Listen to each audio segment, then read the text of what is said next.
Welcome to Clinical Spine Surgery, the official journal of the Cervical Spine Research Society.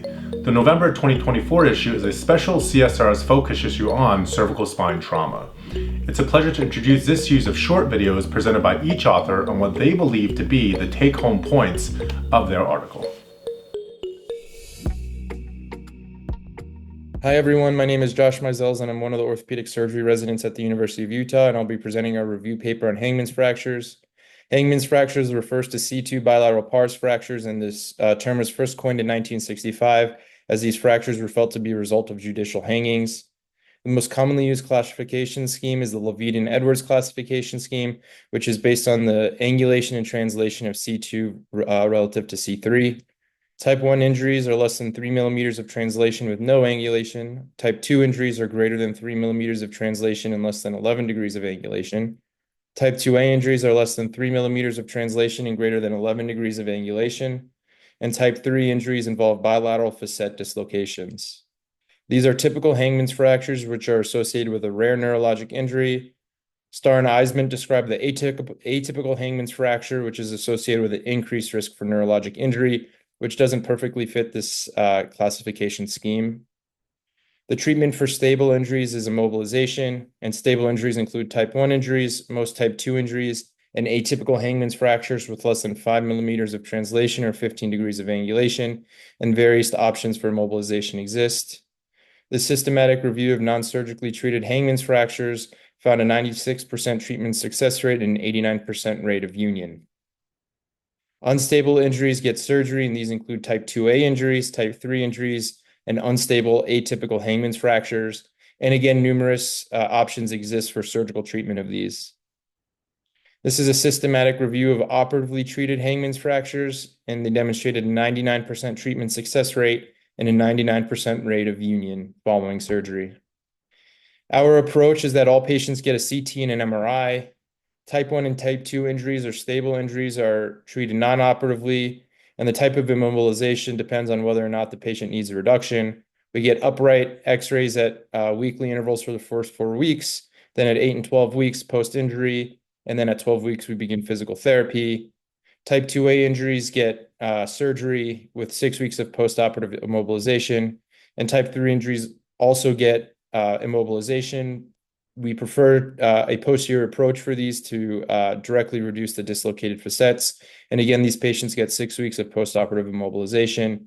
And atypical Hangman's fractures, if they're stable, we prefer to treat them non-operatively, and unstable atypical Hangman's fractures, we prefer to treat them surgically. Thank you. Hello, this is John Hooton at Mount Sinai in New York, and I would like to share a few of the highlights of our manuscript on controversies in the management of type 2 odontoid fractures.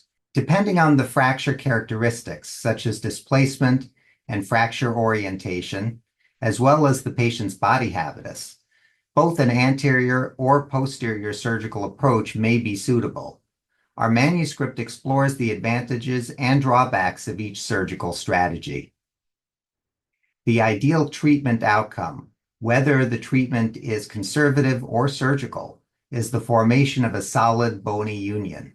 Insofar as these fractures are often seen in the elderly who may have numerous medical comorbidities, there is an active debate as to whether a fibrous union should be considered a perfectly good outcome. We discerned from trends in the literature that there is a growing consensus that patients who develop a stable fibrous union enjoy favorable outcomes that are comparable to those who have undergone fusion surgery. Odontoid screw placement, as is the case with any high anterior cervical surgical approach, carries the risk of dysphagia.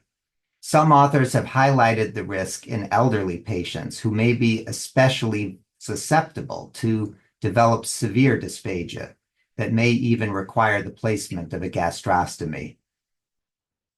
An interesting strategy highlighted in our manuscript is the use of temporary C1-2 screws without bone graft, with the intent to remove them once the odontoid fracture heals. This is an internal brace.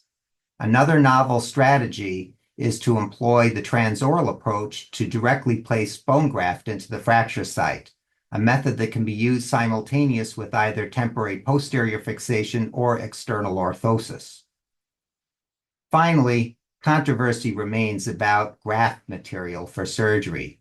Is iliac crest autograft, the traditional gold standard, necessary, or can allograft, DBM, or even BMP serve as an alternative?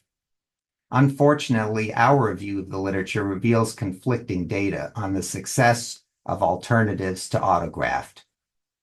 Looking forward to seeing you all at the CSRS. Thank you. I'm Mohammed from Washington University in St. Louis, and today I will talk about restorative treatments for cervical spinal cord injury under review. Currently, an estimated 300,000 people are living with SCI. 18,000 more are diagnosed every year, and more than half of these are cervical SCI, which leads to debilitating tetraplegia. These patients rank regaining hand function as one of the highest priorities. Therefore, we performed a narrative literature review summarizing novel treatment options being implemented for cervical SCI. We included studies applicable to restoration of arm and hand function in patients with cervical SCI, and at the end, we described nerve transfers for patients with cervical SCI at author's center. Nerve transfers are a method of redirection of healthy nerves above the level of SCI to paralyzed muscle nerve units below the level of the SCI. This effectively bypasses the injured segment of the spinal cord to restore desired function. Different nerve transfers are possible depending on the level of the spinal cord injury, desired function, and health of the donor nerves. An example of a nerve transfer for cervical spinal cord injury is brachialis to anterior interosseous nerve transfer. This restores hand and finger flexion. Tendon transfers involve reattachment of a tendon of a donor muscle with adequate strength to a tendon of a recipient paralyzed muscle. The target is to restore a specific motion across a given joint. Several tendon transfers are available for patients with cervical SCI.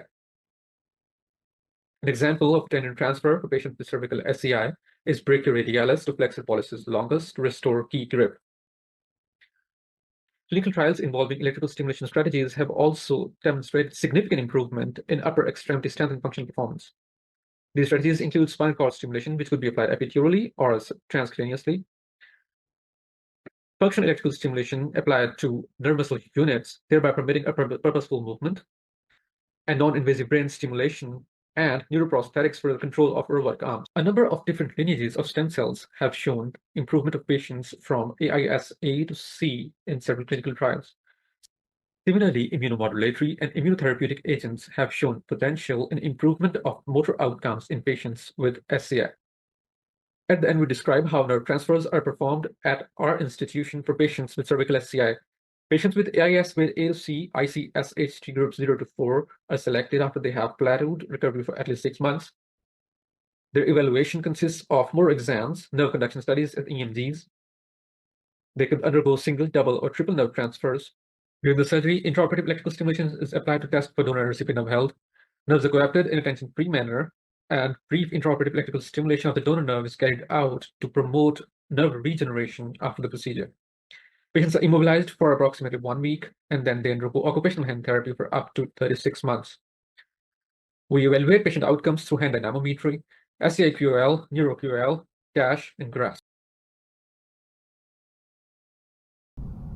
Hello, and thank you to the Cervical Spine Research Society and the Special Topics Committee at Clinical Spine Surgery for allowing myself, Dr. Savage, Dr. Moore, the opportunity to detail the current state of Atlanto-occipital dissociation management globally. We have no disclosures related to this topic. Atlanto-occipital dissociation is an extremely common injury, but often fatal.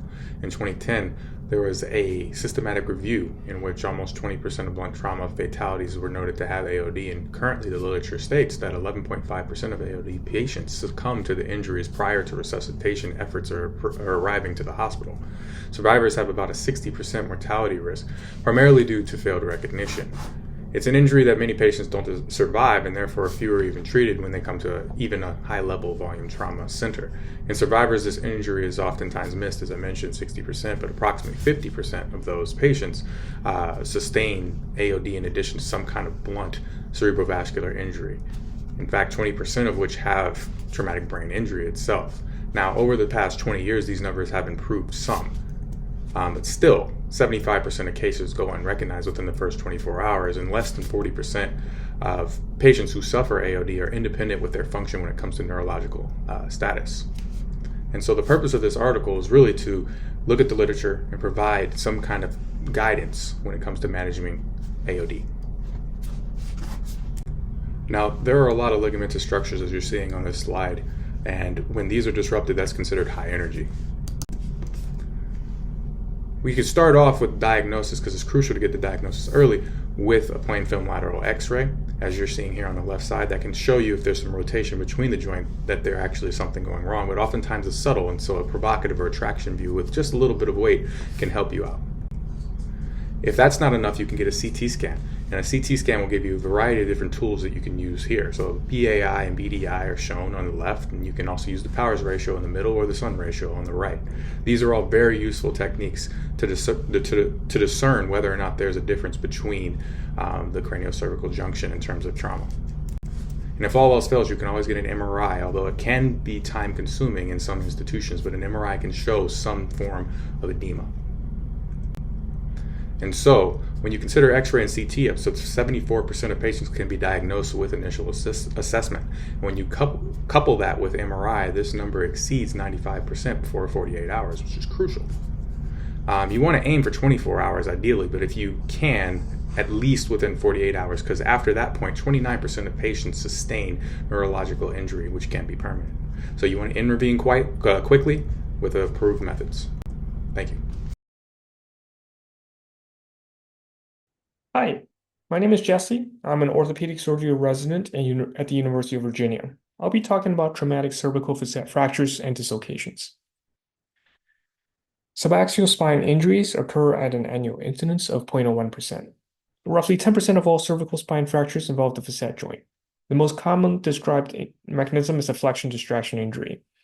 There are several important anatomic considerations for stability in the subaxial spine. Roughly 2/3 of the axial load is transmitted through the facet joint. The orientation of the inferior and superior articulating process provides translational and rotational stability. Surrounding soft tissues, including the ligamentum flavum, interspinous ligament, supraspinous ligament, as well as the anterior posterior longitudinal ligament and the facet capsules, also provide stability to the subaxial spine. One of the most common classification is the subaxial injury classification and severity score. A score is calculated based on fracture morphology, the integrity of the posterior ligamentous complex, as well as a patient's neurological status. Patients with a score of 5 or greater often denotes the need for operative stabilization. There's also the AO classification for subaxial spine fractures, specifically the facet modifier. F1 fractures are stable fractures involving less than 40% of the lateral mass height. F2 are unstable fractures, F3 are pedicle laminar fractures, and F4 are fracture dislocations. There also exists a spectrum on distraction and stability patterns, including subluxed facets, perched facets, and dislocated facets. Patients with bilateral facet dislocations will have greater than 50% of anterior listhesis seen on the lateral cervical X-ray. The initial evaluation of patients with suspected cervical trauma should follow the ATLS protocol, with immediate immobilization in a rigid cervical collar. CT scan should be the initial imaging modality for cervical trauma, followed by an MRI for those with evidence of fractures or instability patterns. A plain X-ray should not be the only imaging modality for patients with suspected cervical trauma, as subtle fractures such as non-displaced unilateral facet fractures can often be missed. On the left side is a patient with minimally displaced unilateral C7 facet fractures treated non-operatively. On the right side is a patient with bilateral C5 to C6 perched facet with disc herniation, requiring a 2-level anterior cervical discectomy infusion. For cervical fractures, it's important to identify unstable fracture patterns. Unstable fractures are those with fractures involving 40% of the lateral mass height, or more than 1 centimeter in absolute height. These injuries require operative stabilization.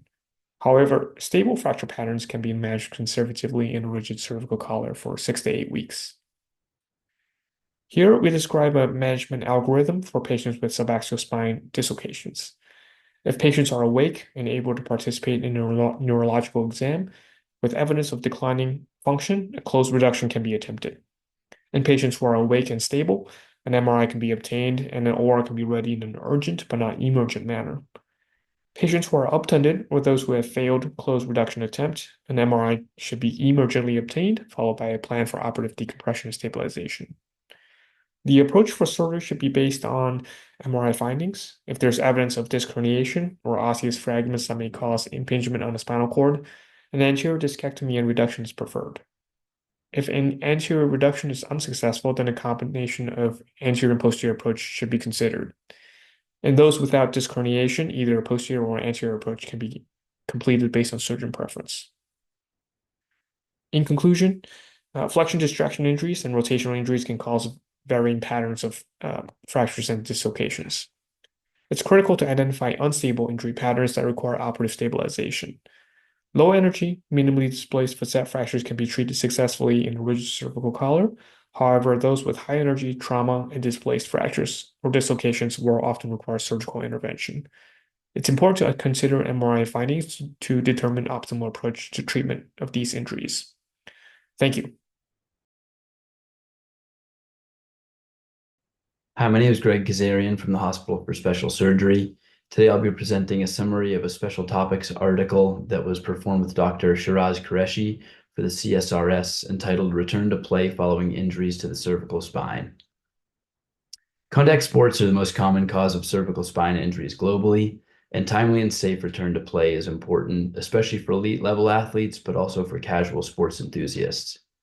In theory, athletes can return to play when they have met the following criteria. They're asymptomatic from their prior injury, their neurologic function has returned to normal, and they have full painless range of motion of the cervical spine with full neck strength. In practice, however, general guidelines for return to play are difficult to establish, as there's a high degree of variability in injury type and severity, as well as individual specific risk. Injury type and severity impacts treatment, recovery timelines, and feasibility of return to play. As a result, each of the common sports-related cervical spine injuries impact return to play recommendations in a slightly different manner. Additionally, underlying patient-specific factors, including history of prior injury, symptom duration, radiographic and anatomic risk factors, and sports-specific risks may alter these treatment recommendations.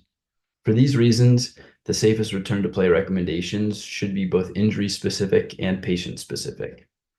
Each of the common sports-related cervical spine injuries discussed in our article have their own specific guidelines for return to play. We'll cover specific recommendations for the conditions highlighted here, and the remainder can be found in the full article. Burners and stingers are brief, transient, unilateral pain or paresthesia events associated with a stretch or compression of the cervical spinal roots or brachial plexus. Their management is highly dependent on the history of prior episodes and duration of symptoms. First and second events with symptom duration less than 5 minutes can immediately return to play. Events lasting greater than 24 hours should be withheld from play, and an X-ray and MRI should be obtained to rule out more significant injury or underlying anatomic conditions. Finally, third events are generally considered a relative contraindication to return to play. Cervical cord neuropraxia and transient quadriplegia represent acute transient neurologic injuries to the cervical spinal cord, which cause burning pain, numbness, and weakness in one or more extremities. A first-time event in a patient with central cervical stenosis is a relative contraindication to return to play. However, patients with repeat events, deficits lasting greater than 36 hours, associated ligamentous instability, or cord signal change have an absolute contraindication to return to play. Spirtacular spine is the presence of canal stenosis, loss of cervical lordosis, and radiographic evidence of minor bony or ligamentous trauma in an athlete who employs spear tackling techniques. This is an absolute contraindication to return to play, given the high risk of significant cervical cord injury with future collisions. In conclusion, return to play is generally acceptable when the patient is asymptomatic and has normal painless cervical range of motion. However, injury type and severity, sport-specific risk, and underlying anatomic variants or injuries can modify this recommendation. Therefore, injury-specific guidelines with patient-specific considerations should be followed to ensure safe and timely return to play. Thank you. Hello, this is John Hooten with Mount Sinai in New York. On behalf of my co-authors, I would like to share with you a preview of our manuscript on central cord syndrome. Central cord syndrome is the most common form of spinal cord injury in the United States. Unlike the high-energy traumas frequently occurring in younger individuals, central cord syndrome tends to affect an older population, often from a ground-level fall. Typically, patients may have pre-existing spinal canal stenosis from spondylosis or OPLL, and may have had mild symptoms of early myelopathy prior to injury, or may have been entirely asymptomatic. Central cord syndrome most often presents with maximal deficits being immediately apparent, and neurological recovery may occur rapidly over a period of several hours to several days. The classic pattern of neurologic findings is that of weakness and sensory loss disproportionately appearing in the upper extremities, though deficits may also appear in varying degrees in the lower extremities and in sphincter function.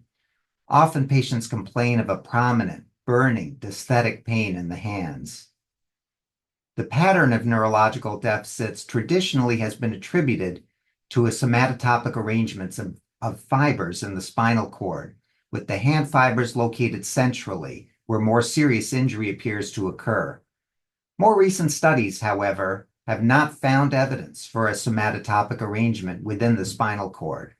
The explanation appears, rather, that in the lateral corticospinal tract, hand fibers are disproportionately dense, particularly among large diameter fibers, which are preferentially impacted by spinal cord injury. Both CT and MRI are generally necessary to work up central cord syndrome, though fractures or acute pathology may not be found. The optimal timing for surgical treatment after injury has long been the subject of debate.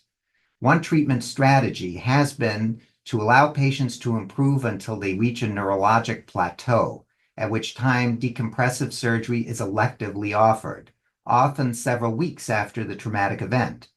There has been a significant accumulation of recent evidence, however, that early intervention within 24 to 48 hours of injury not only can be executed safely, but may result in improvement in neurologic outcome and reduction in hospital length of stay.